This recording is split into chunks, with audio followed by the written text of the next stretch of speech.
You are standing in your garage on a Saturday morning, the light coming in low through the side window, and you are doing that thing where you crouch down next to the front fender and stare at a spot you wish you could unsee. It started as a tiny orange freckle 2 months ago, maybe the size of a pencil eraser, and you told yourself you would handle it when you had time. Now it is the size of a quarter, and the paint around the edges is starting to bubble and lift. And underneath that bubble is not metal anymore, it is a soft, flaking crust of iron oxide eating its way inward one molecular layer at a time. That is what rust does. It does not wait for you to be ready. It does not pause while you save money, or research products, or find a weekend with good weather. It spreads from the outside edge inward, colonizing clean steel, building its own structure out of the destruction of yours. And if you have ever pressed a fingernail into a rust bubble and felt the whole patch collapse into a hollow void underneath, you already know the sick feeling that follows.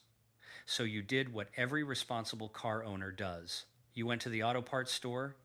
You stood in that aisle with the orange and black packaging and the skull and crossbones warnings and the marketing copy screaming words like professional grade and heavy penetrating formula, and you grabbed a wire wheel attachment for your angle grinder and a wire brush kit and maybe a can of that gel rust remover with the industrial branding, and you spent $45 before you even got back to your car.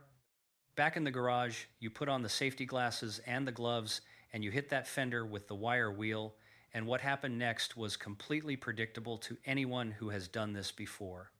The dust went everywhere. It got into your eyes through the gaps in the glasses, it coated the inside of your nose, it settled on your car's clean paint 2 feet away from where you were working, and it absolutely did not get all the rust out. Because wire wheel grinding on a surface rust spot is one of the most ineffective approaches you can take to this problem, and the automotive supply industry knows that, and they are selling you those wire brushes anyway. You ground down the surface oxide layer and you exposed fresh metal, and you felt like you were making progress, and then you looked at that metal under a flashlight and you saw the pits. Small, cratered depressions where the corrosion had already tunneled below the surface skin of the steel and left behind a honeycomb of microvoids that no wire wheel can reach. Those pits are still full of iron oxide. The grinding only cleaned what your eyes could see, and rust lives deeper than that. So now you have a panel with a ground down spot, fresh bare metal that is already flash rusting as you watch it, because bare steel exposed to oxygen and humidity begins oxidizing immediately, and you have rust in the pits that you cannot mechanically reach without grinding so deep you compromise the structural integrity of the panel itself. You spent $45 and 3 hours creating a problem that is, in some measurable ways, worse than the one you started with. And this is not your fault. This is the outcome the industry designed for you. Every product in that aisle was engineered to feel productive, to make noise and produce visible results, to give you the sensation of progress while leaving the root cause of the corrosion completely untouched. Wire brushes clean surfaces. Rust is not a surface problem. Rust is a chemical infestation, and the only way to address it intelligently is with chemistry. And the chemistry you need is not in any of those $40 bottles. It is in your kitchen right now, and it costs you nothing. And what I am about to show you is the actual electrochemical mechanism behind why it works, because understanding the science is what separates the people who fix rust from the people who sand rust until they give up and take the car to a body shop. Before we go any further, if you have been watching this channel and you know what we do here, you already understand that every video we make is about pulling back the curtain on the retail automotive industry and exposing the markup architecture that keeps everyday drivers throwing money at problems that have simple, scientifically sound solutions. Subscribe right now and hit the notification bell. Every time you see a new video from this channel, that is another overpriced product that is about to lose its grip on your wallet. These giant automotive chemical brands, the ones with the full-page magazine spreads and the sponsored racing partnerships and the end cap displays in every big box auto retailer in the country, they are not selling you chemistry. They are selling you packaging. They are selling you the confidence of a brand name on a bottle, and that confidence is worth 22 of the $25 you are spending. They found an industrial acid, they diluted it to legal, safe handling thresholds, They poured it into a molded plastic bottle with a spray nozzle and a label that says professional strength, and they priced it at $25 because that is what the market will bear, and because you have no reference point for what rust chemistry actually costs at the raw ingredient level. Here is your reference point. White distilled vinegar, $1 per 32-ounce bottle at any grocery store on the planet, and coarse salt, which you probably already have in a box in your pantry. Together, these two ingredients produce a rust-dissolving solution that does not just clean the surface of iron oxide. It chemically converts the rust matrix into a water-soluble compound that lifts out of the metal's pores and wipes away. No grinding, no dust, no toxic vapor, no chalky residue baked into your clear coat.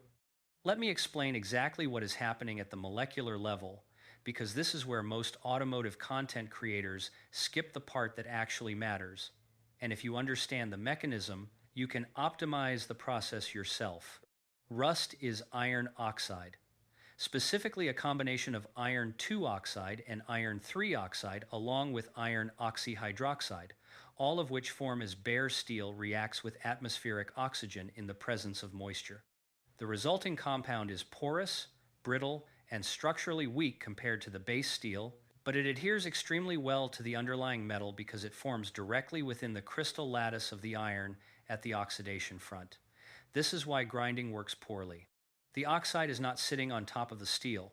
It is bonded into the surface at a crystallographic level, and mechanical abrasion only removes the outermost layer, while the bonded oxide below remains completely intact.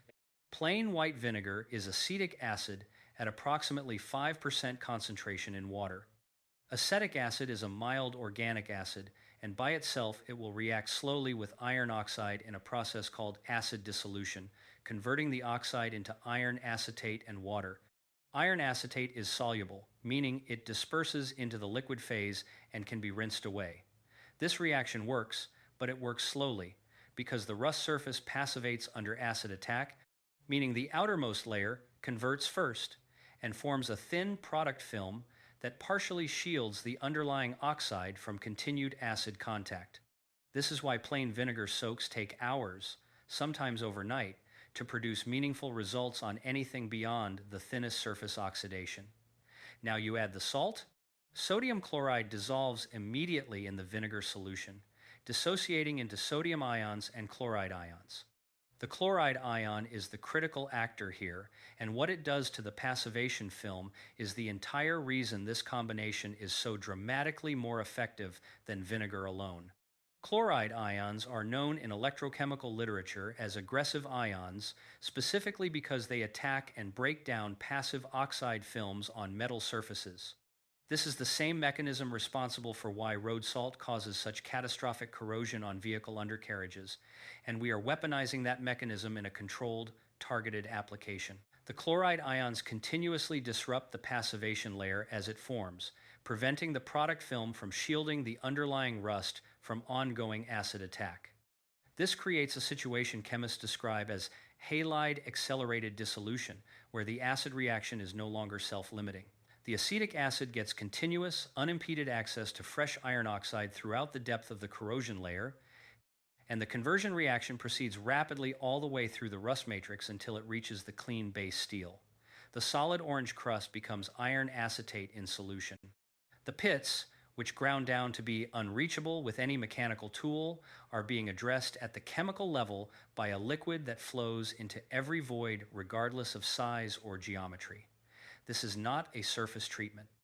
This is a volumetric chemical conversion that reaches every molecule of iron oxide regardless of where it is hiding. Now let us address the products you are being sold instead of this, because I want you to understand specifically what you are paying for when you buy a $25 heavy-duty rust stripper from the shelving at your local auto parts chain. These products are predominantly phosphoric acid formulations, sometimes with hydrochloric acid in the more aggressive variants. Phosphoric acid is genuinely effective on rust, converting iron oxide into iron phosphate, which forms a grayish adherent layer that can then serve as a primer bonding surface. This is real chemistry, and it has legitimate industrial applications. The problem is not that the chemistry is fake.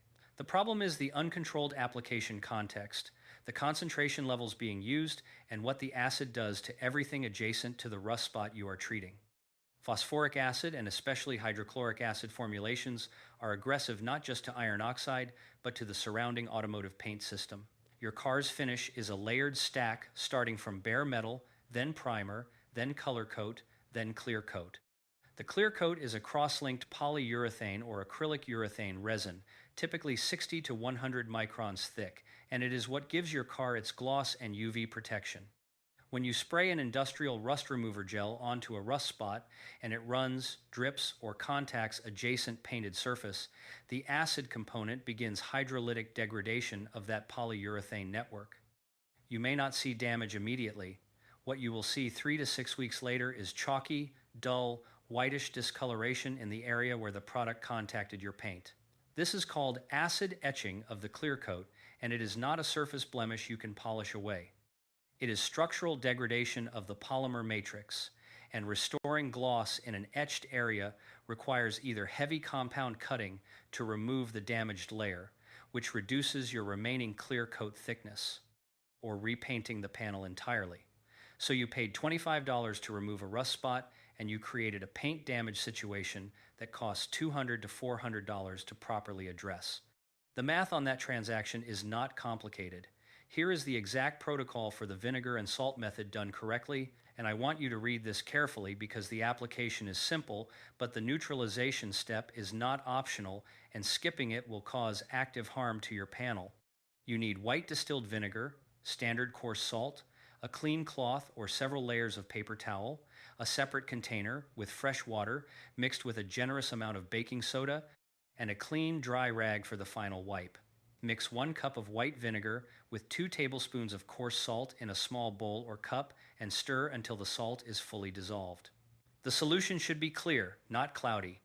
Saturate your cloth or paper towel stack in the solution until it is completely wet throughout, not just damp on the surface, because you need continuous liquid contact with the rust for the dissolution reaction to proceed uninterrupted. Lay the saturated cloth directly over the rusted area and press it into full contact with the metal surface. On a flat fender section, this is straightforward. On curved or irregular surfaces, you may need to shape the cloth or use multiple overlapping pieces to maintain coverage. Leave the cloth in place for exactly 15 minutes.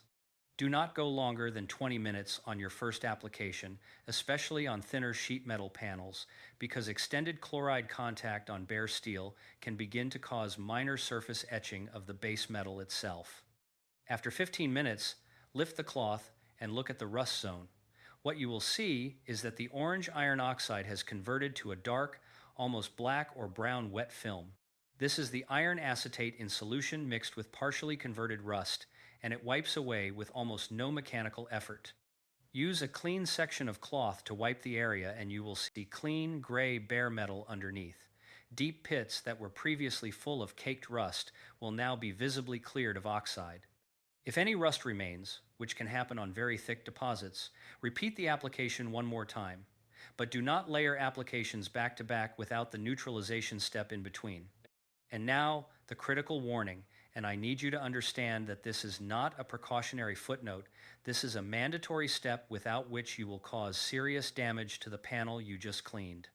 The chloride ions that made this solution so effective do not become inert once the rust is dissolved. They remain active in the liquid film on your bare metal surface, and bare steel with surface chloride contamination in the presence of atmospheric moisture will begin flash rusting within minutes. More importantly, chloride ions trapped in the microtexture of fresh bare steel do not simply evaporate. They initiate a hyper-aggressive corrosion cycle called chloride-induced pitting corrosion, where the electrochemical environment created by the residual salt ions dramatically accelerates metal oxidation in a self-sustaining reaction. This is the same mechanism that makes marine environments so devastating to vehicle bodies, and you will have reproduced it artificially on your own panel if you skip the neutralization. Immediately after the rust wipe, and I mean within 2 minutes, flood the entire treated area generously with your baking soda and water mixture. Baking soda is sodium bicarbonate, a mild base, and it neutralizes the residual acetic acid, while the bicarbonate ion displaces and binds chloride ions, rendering them chemically inert and preventing the pitting corrosion cycle from initiating. Use enough baking soda solution to thoroughly flush the surface, then wipe with a clean, dry cloth, and inspect the area under good lighting to confirm all dark residue is removed and you are looking at clean, matte gray bare metal. That metal needs to be primed and protected within 24 hours, and if you are not painting immediately, a thin coat of any rust-inhibiting primer or even a light wipe of corrosion-inhibiting oil will protect the surface while you prepare for the next step. Now here is the comparison that should make the decision clear for every single person watching this. $25 heavy-duty rust remover, phosphoric or hydrochloric acid formulation, risk of clear coat etching on adjacent paint, volatile vapor requiring ventilation and respirator use, leaves chalky residue on surrounding surfaces, does not reach rust in micro pits below the mechanically accessible surface. Directions recommend no contact with painted surfaces, which means you are applying it literally adjacent to your paint. And the result, if used carelessly, is a body panel that needs a full repaint at a cost that dwarfs whatever you spent on the original rust treatment. $1 vinegar and salt solution targets iron oxide through halide accelerated dissolution chemistry, flows into pits and voids that no mechanical or surface applied product can access, produces zero vapor hazard, leaves no residue on adjacent painted surfaces when applied with cloth control, completely converts the rust matrix to water-soluble iron acetate, wipes away cleanly with zero mechanical effort, neutralizes completely with baking soda and water, and costs approximately 12 cents per treatment area. The industry charges you $25 for a product that introduces new damage risk to your vehicle while doing an objectively inferior job of actually clearing the corrosion at depth. The kitchen pantry charges you nothing for a solution that addresses the chemistry of rust rather than the optics of rust removal. Share this video right now with anyone you know who has a project car sitting in a driveway with rust creeping across the quarter panels, or anyone running a daily driver with bubbling paint on the rocker panels or a fender starting to show orange around the wheel arch. They can do this treatment this weekend with ingredients they already own, save their body panels from further progression, and avoid handing $40 to a corporation that packaged a hazardous acid in a spray bottle and called it a solution. The rust is not winning because the fix is expensive. It is winning because the industry made the expensive option the most visible one.